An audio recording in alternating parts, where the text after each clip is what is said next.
Hey everyone, welcome back to another video. In this second delayed holiday video, I'm going to be taking a look at Kingpin and Black Cat and looking at their value in PvE, which most of you already know how they perform, but more so in PvP to make the video a little bit more interesting. I'm also going to be comparing the two to one another, even though Kingpin has the T3, but I did test them at T2, so you can kind of see how Black Cat might perform if she does get a T3 or Awakening in the future. As before, these are the card stats that I tested the characters with. As a heads up, all the tests that I did were with a regen or authority, so Kingpin has a regen and Black Cat has an authority, in order to see how the characters perform without a damage proc, and obviously to test them in PvP later on. If you haven't watched any other videos concerning Kingpin or Black Cat, the rotation for Kingpin is pretty straightforward.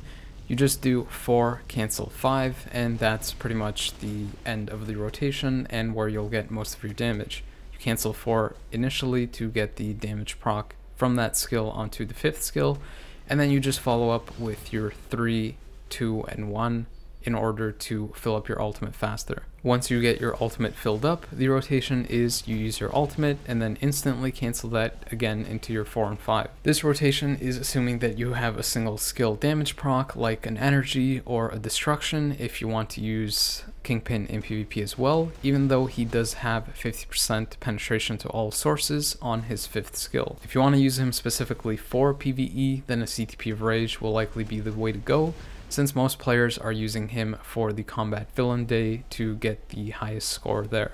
For me personally, I don't really have to build a character for PvE, since once I get to that 7 million score, I get the final reward for ABX, so going past that doesn't really make a difference.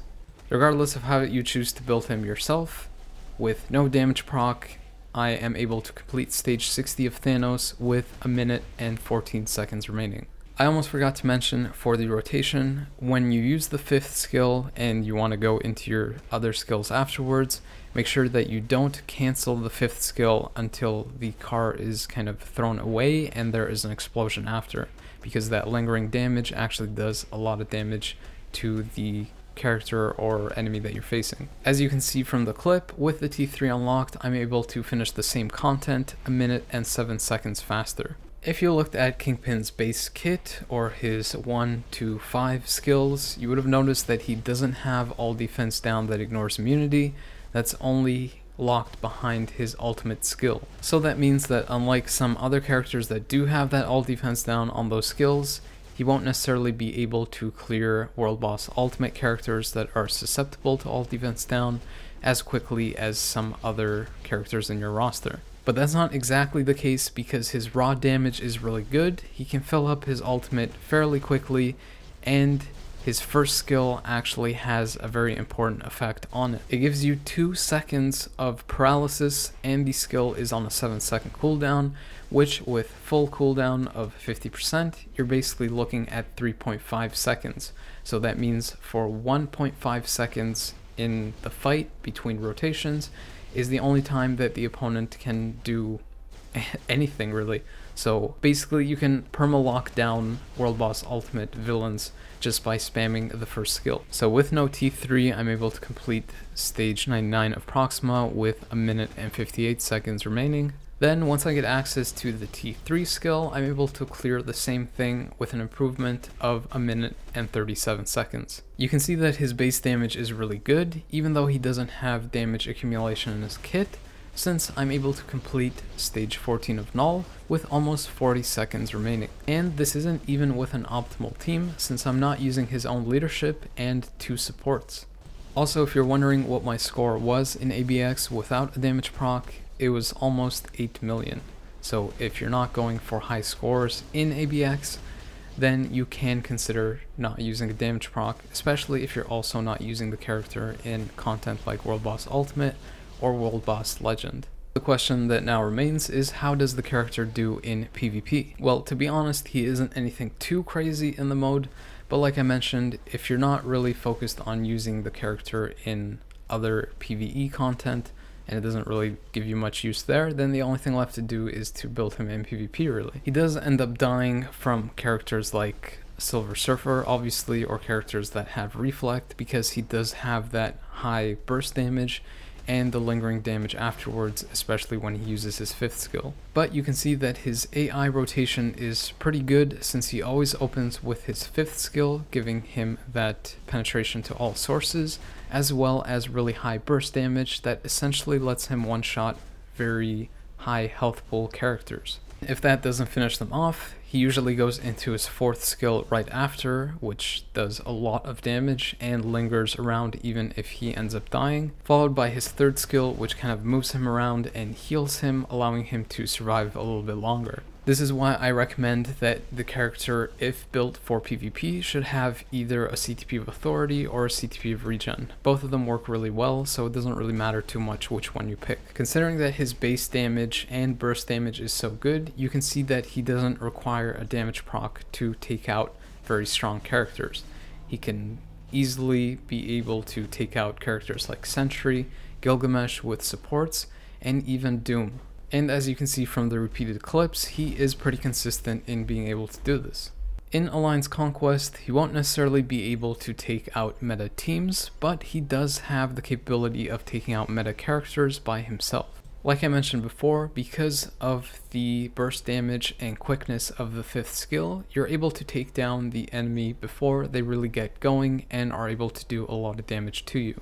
Kingpin's 5th skill functions very similarly to Quicksilver's 4th skill, in which he goes into it right away, but unlike Quicksilver's 4th skill, it doesn't have iframe ignore, though if it did, you would see just how good Kingpin can be in PvP. Regardless, he's a pretty solid counter to most speed types, and even if you build him for PvP, you have the access of using him in PvE content like ABX to get a pretty good score. I did end up losing this fight, but you can see just how close I got to soloing a really strong team for Alliance Conquest that consists of Hulkbuster and Rescue. I almost forgot to mention that he also has a great lead, which gives HP and damage to supervillains, though it would have been great if that was more of a passive. Regardless, it is really good. Unfortunately, we don't have a lot of kind of mid-tier villains that you can place on this team instead of meta teams with the debuff leadership, so hopefully we get that soon, since we didn't really get that with the Sinister 6 update to accompany the Spider-Man update. Moving on to Black Cat, most people likely have built this character with an insight, since she does have that support capability by increasing your debuffs by 40%, similar to White Fox, as well as that great leadership that provides increased damage to villains, as well as that ignore dodge. However, what most people likely haven't tested is her capability as a standalone character. Her 2nd skill, similar to Kingpin's 1st skill, has that 2 seconds of paralysis that ignores immunity, but because she increases that effect with her debuff, increase passive, then that goes up to actually almost 3 seconds of paralysis, which is a perma stun because that cooldown on the skill is essentially 3.5 seconds. Besides this, she also has the same penetration on her 4th skill, being 50% chance to penetrate all sources.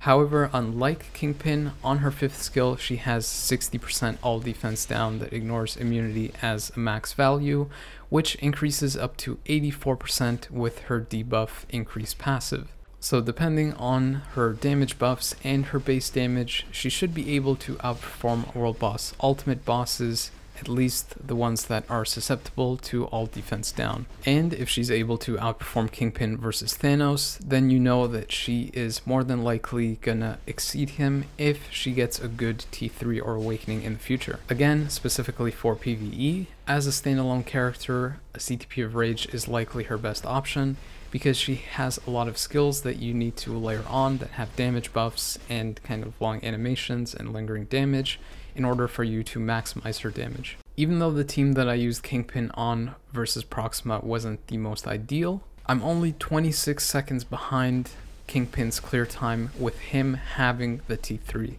If you're looking for a rotation for Black Cat, the one that I tested is that for World Boss Ultimate bosses that are affected by CC effects, so basically everyone but Thanos, you open with the 2nd skill because it has that immunity to paralysis, which basically locks them down. But for everyone else, the rotation is 3 delay cancel after she goes up and the electricity starts kind of falling on the ground. Then you go into the 5th skill and you cancel that after a present falls down in the middle of the skill, so it's after she swings once or twice or maybe 3 times. And then you go into the 4th skill and finish off there. Again, if you're fighting an opponent that is affected by CC effects, then you can just keep adding in the 2nd skill at the beginning of this rotation and at the end. Again, just to reiterate, the rotation is 3 delay cancel, 5 delay cancel, 4. If you recall from before, at T2, Kingpin was able to finish stage 60 of Thanos with 1 minute and 14 seconds left. Black Cat, however, isn't exactly able to exceed Kingpin since she ends up finishing this stage 60 clear with 1 minute and 1 second remaining, but it is a difference of 13 seconds, which is really close. You also have to keep in mind that when she gets her inevitable T3 or Awakening skill, those buffs on those skills will get amplified with her passive effects, so she could end up exceeding him when she gets that upgrade. Now, although she might not necessarily outperform Kingpin in PvE, especially versus characters like Thanos that are immune to CC effects, she does, I would say, outperform him in PvP, at least at T2. Even at level 70, Black Cat's surprisingly consistent at taking out really strong PvP characters, even like Sentry, which is a native T3, mind you.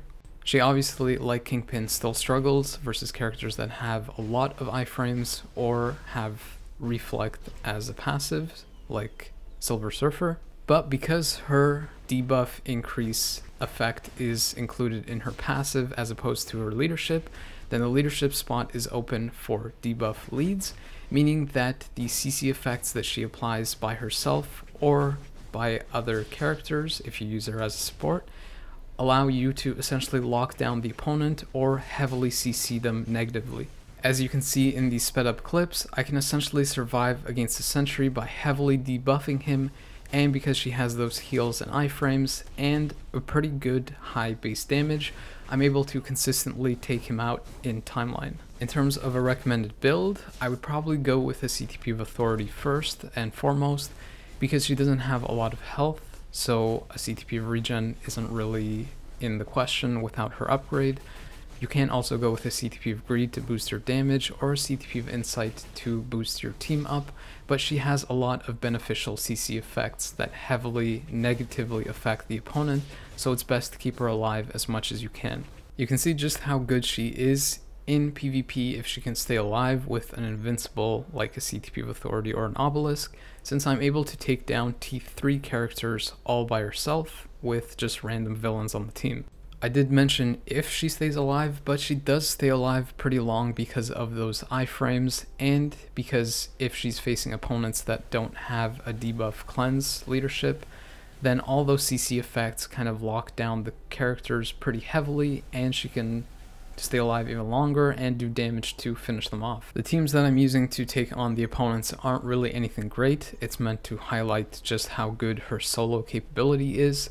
So because her leadership does give you that extra damage, ignore dodge, and the ability to increase the debuff effects even more, if you do use her with a strong team, I imagine that the results would be pretty solid. Some potential characters that you might consider teaming her with are things like Morbius to increase his bleed and entice effects, the villain uniforms for Spider-Gwen and Miles Morales, so you increase the web effects versus the villains, and if you want to balance it out with a blast type, you can add in things like Enchantress for the mind control and charm, or Mysterio for his silence effect when he attacks. In conclusion, Black Cat actually does have a lot of hidden value, since she's not only just for dispatch to get that leadership and passive for those higher stages, which you basically need, but she's also really good in PvP and will be even better when she gets her T3 or Awakening upgrade, and might actually end up being better than Kingpin in PvE as well. Not to mention that when she does get that upgrade in the future, you'll be able to use her in World Boss Legend and Danger Room Extreme, if that's still a thing in the future,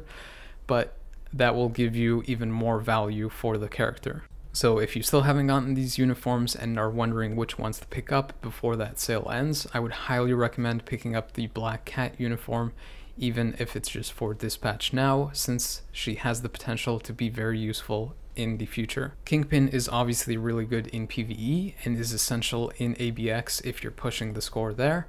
But if you're not really doing that, then I wouldn't necessarily say that he's a must-have, since in the future we might be getting other character upgrades that replace him in the ABX combat villain restriction, and because he's not absolutely amazing in PvP, but he is a good addition. So it's really up to you how much you have available to you to get these uniforms or not, but I would say pick up Black Cat for sure, and then Kingpin is totally up to you if you need a combat villain. I'm looking forward to testing out the Hellfire Gala stuff that just got teased, so that'll be the next video, me testing out Colossus, Psylocke, and Mr. Sinister, so make sure to check that out when it comes out. If you like the video, please consider liking and subscribing, hitting the bell notification icon so you know when the next video is up. If you have a question, leave it in the comments. If you really like the video, you could also consider sharing it with your friends to help my channel grow even more. Thanks for your time and watching. But the video's now over.